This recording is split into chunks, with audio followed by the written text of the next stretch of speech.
So you're tired of playing like shit, so you come in search of this video. Well, you're in luck, as this is the best and only how to play video on this game. I mean, this game is very obscure, so not a lot of people would even know about it. Released in 2004, Dragon Ball Advance Adventure is your standard Dragon Ball game. There's a story mode, platforming, and even this. But that's not why we're here. No, we're here for that sweet one-on-one mode. Well, I'll tell you.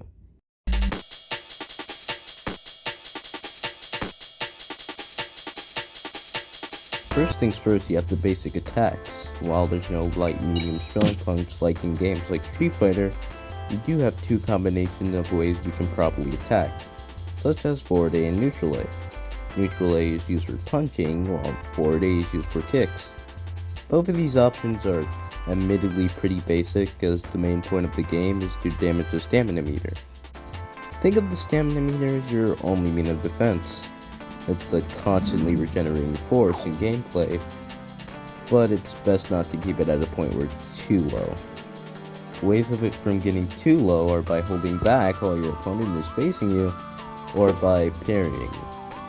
By pressing up and B simultaneously, you're able to dodge projectiles like a Kai Blast. Oh, I forgot to mention the meter. Now this is a Dragon Ball fighting game. Everybody's a zoner. Some characters can zone better than others. An example being Tien. Tien can only shoot in a straight line, which is good when your opponent is on the ground. But in the air, his lack of any real trajectory change makes his options fucking terrible. Compare this to Goku or Krillin, who have way more options in movement, making them way more viable in the air and ground. But even then, the Kai Blast has its semi-faults. For one, it halts your momentum, which is fine for keeping you on the ground, but when doing it in the air, it's hard to combo, like, at all. The meter isn't just good for projectiles, it can also be used for way more powerful attacks, like a special attack. By holding L and R, you can do a special attack whether you're on the air or on the ground. Sadly though, it only works for a limited amount of characters.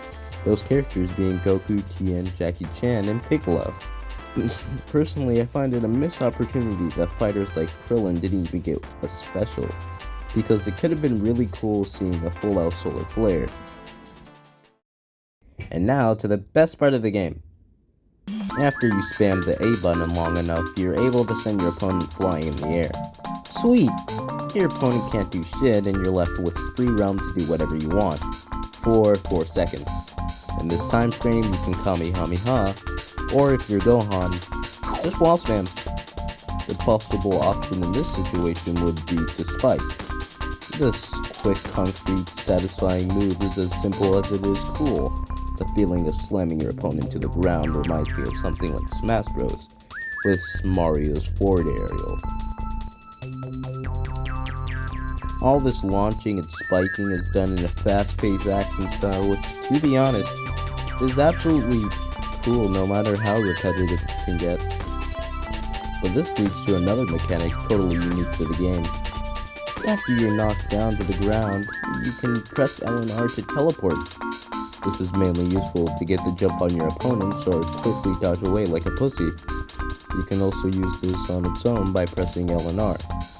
Sadly, teleportation costs you your own meter, but I think it's worth it. I can't find anywhere to mention this in the script, but you can jump with the B button. Yeah, I know it's a weird thing to mention, but in this case it's important, because jumping has different properties.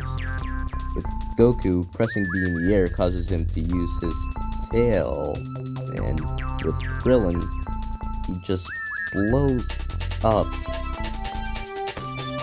Yeah, some of these are weird, but these just help with gliding down, which is fine on its own.